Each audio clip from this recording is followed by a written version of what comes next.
What is up, guys? Soul Amelia here, bringing you a little something different.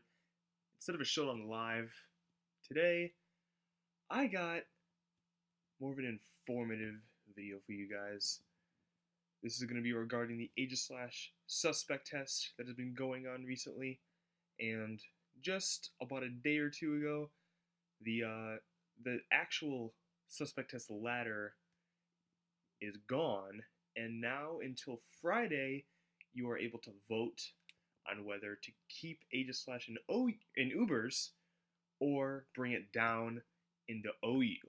The purpose of this video is pretty much going to be to inform you guys, especially if you're just unsure on whether or not what to vote for, or even if you don't have Rex or you just don't play enough, if you're just unsure what to think about Aegislash, hopefully this video can help you guys out.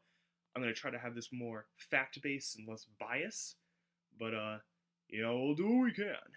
So, before we even get into Aegislash in ORAS, we need to talk about why Aegislash was banned in X and Y, and then go over the ORAS metagame and see what changed, and see if it won't be as broken anymore. So the first thing you have to know about Aegislash is it's not like Mega Kangaskhan and Mega Lucario, where they're just powerhouse Goliaths that just destroyed things and you're done for. There's just nothing you can do about it.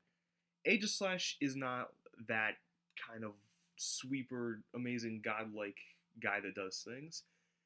Aegislash was banned for a multitude of smaller reasons, but everything added up into one thing was enough to make Aegislash not necessarily overpowered, just unhealthy for the metagame. So, without further ado, let's get into why Aegislash was banned. So, let's start out with the basics. One of the first things about Aegislash is it has a base stat total of practically 720, which is identical to Arceus, which is crazy. And I say practically because Aegislash has two forms, the Shield form and the Blade form. Each form possesses... The Blade form possesses 150 attack and special attack, while the Shield form possesses 150 defense and special defense. Even though those forms are separate, in each form individually only has a base stat total of 520, because Aegislash has not a very good speed stat, it's very easy for it to take a hit in the Shield form because it's so slow, and then retaliate with a very strong hit. So it seems like it has 720 stats altogether. So that's why I say practically. Another thing about Aegislash is that it has really good typing. Like, really good typing. Especially in 6th gen, because Ghost did get a buff in 6th gen, because Steel no longer resists Ghost, it is now neutrally affected by Ghost. So offensively, it's better with its typing, and defensively, it is really good because it has a lot of resistances, 3 immunities, and only 4 weaknesses. And that's just the basics. So let's get into more things about Aegislash. Kind of going off of the base stat total, how it has a Shield and Blade form, it has really good offensive and defensive presence. Now, the thing about Aegislash is it's really bulky. Like, it is really bulky. It doesn't have that much HP, but it has so much defense and special defense that it doesn't really matter, because even the strongest of stabs will not OHKO this thing, assuming you're running max HP, because most people do run max HP Aegislash. Landorus T. Max attack, jolly nature, with Earthquake does not OHKO this thing. And Landorus is by no means a weak Pokemon. That thing is strong as hell. It's strong. It really is. And it can't even OHKO. It can't. I think it has a small chance if it's adamant, but any max attack Landorus is generally going to be jolly. So that's just crazy. Now, offensively speaking, it's also very effective. One of the reasons it's really effective is because it can go physical, special, or mixed. It's very unpredictable what Aegislash is going to throw out at you. And the thing about Aegislash is all of these sets are very effective. It's not like something like Mega Altaria, where the Dragon Dance set is the best overall, even though its other sets like the Special Attacker is good, but the Dragon Dance is best overall. Aegislash doesn't necessarily have a best overall. It's just they're all good sets. Probably the most commonly used set is the mix attacking set with Shadow Ball, Shadow Sneak, and a move of your choice, usually Sacred Sword. Now, because Aegislash is has such a strong offensive presence, it becomes a really good wall breaker. Now, it's not a sweeper per se. It can be a sweeper with the SD set, but generally speaking, you're bringing Aegislash into wall break. You bring it in on something, and you just try to weaken the opponent's team. That's what Aegislash does, and it does it very, very, very well. And a lot of people might overlook Aegislash because it doesn't straight up sweep usually, and that's just already like, oh, it's not really necessarily broken because it's not sweeping my team. Well, it's not usually designed to. So it's generally not a sweeper. It's a wall breaker. A very, very good wall breaker. And because of all this, it becomes very centralizing, because it doesn't really have a counter. Not a full counter, anyway. Now, you could say things like Mandibuzz and Chestnut and Heatran and Bisharp are counters, but they're not. Especially Bisharp. Bisharp is not a counter, it's a chick. A lot of Aegislash do have Sacred Sword. And it's switching on a Sacred Sword. Anytime. I don't care. Choppleberry Bisharp doesn't exist, and don't even pretend like it does, because it doesn't exist. Don't even kid yourself. It doesn't exist. Mandibuzz gets beat by Head Smash. It gets beat by Toxic. Chestnut gets beat by Toxic, and also gets beat by the substitute Flash Cannon Aegislash. Heatran would not enjoy switching out on a Sacred Sword.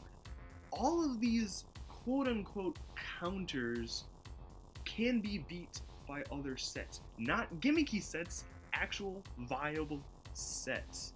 And especially if you have the proper team support, which is pretty easy because Aegislash just gets slapped onto a team willy-nilly, kind of like a Rotom, but this ain't nothing like a Rotom. This is a lot better than a Rotom. I'm sorry, but it is.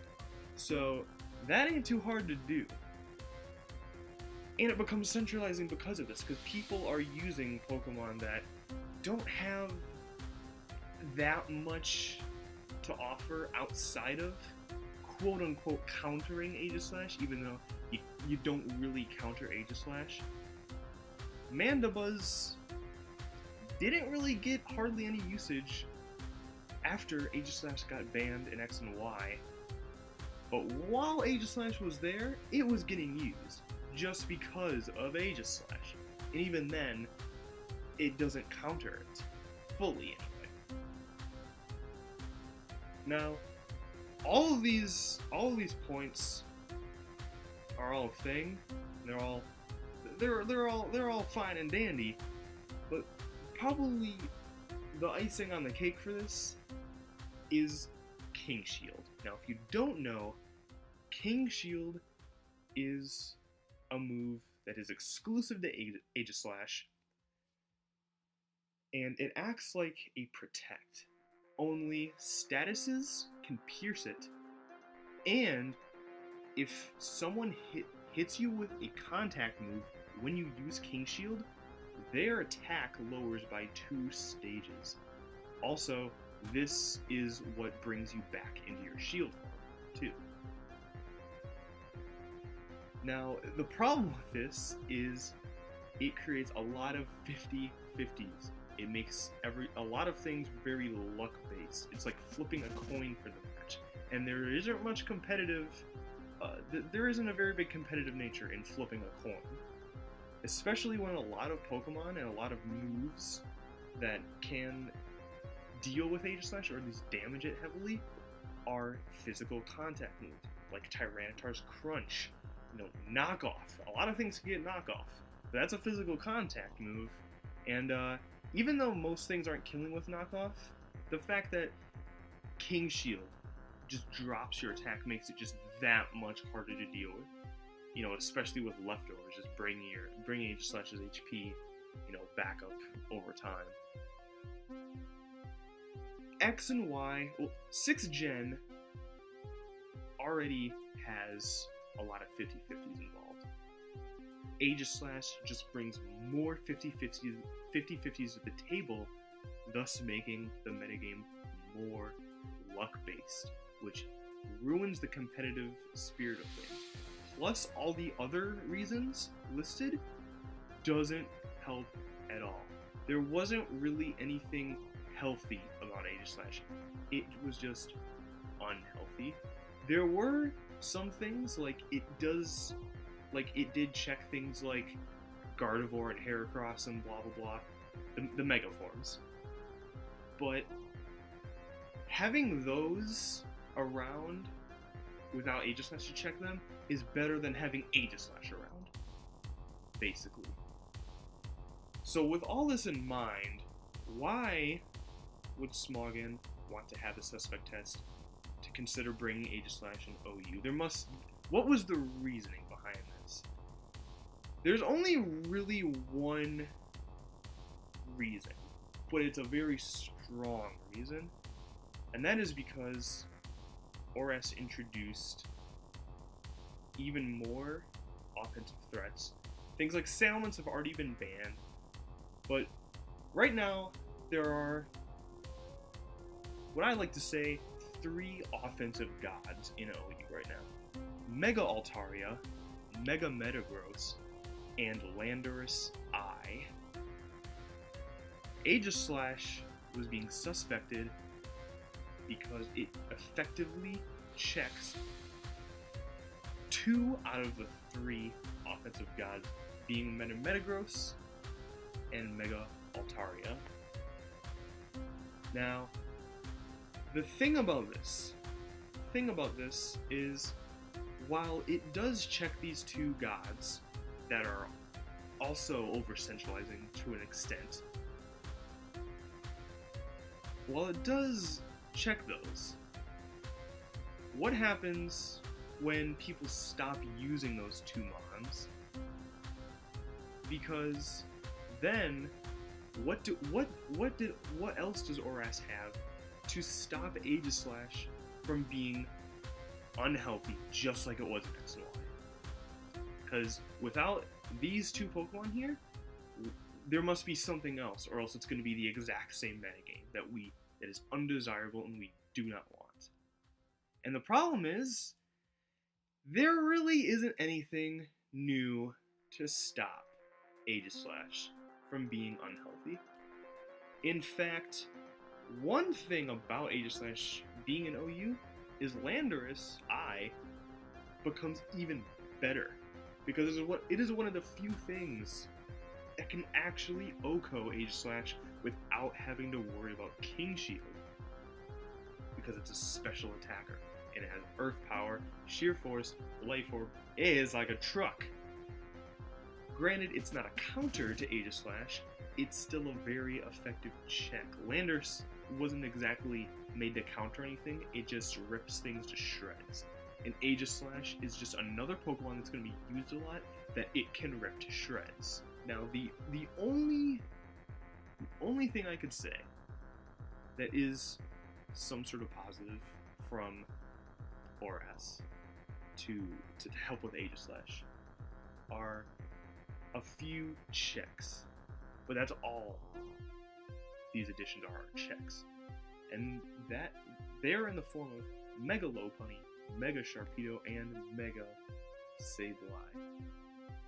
Both Mega Lopunny and Mega Sharpedo do not want to switch into a Sacred Sword, and both of them have to worry about King Shield 50/50s. Mega Sableye doesn't have to worry about Sacred Sword, however, it can only beat Aegislash after a Calm Mind boost. And that's considering Sableye is physically defensive and you're fighting a max special attack Shadow Ball Aegislash.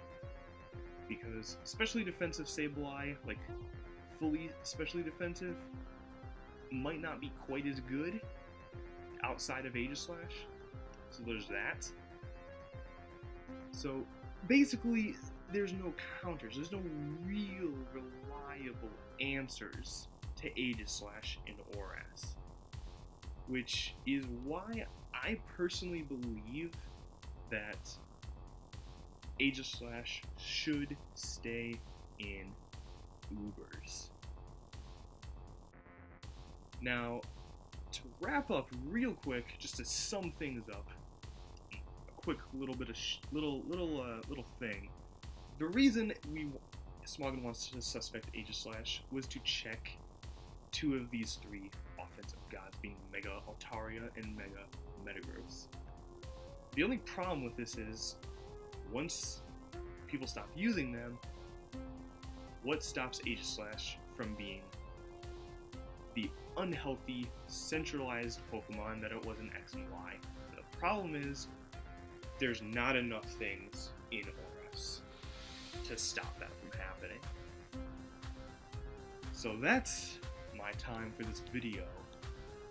Let me know your guys' thoughts on the Aegislash suspect test down below in the comments. Let me know if you guys enjoyed this type of video. If you guys do, I'll be sure to make more of these in future suspect tests revolving around the OU tier.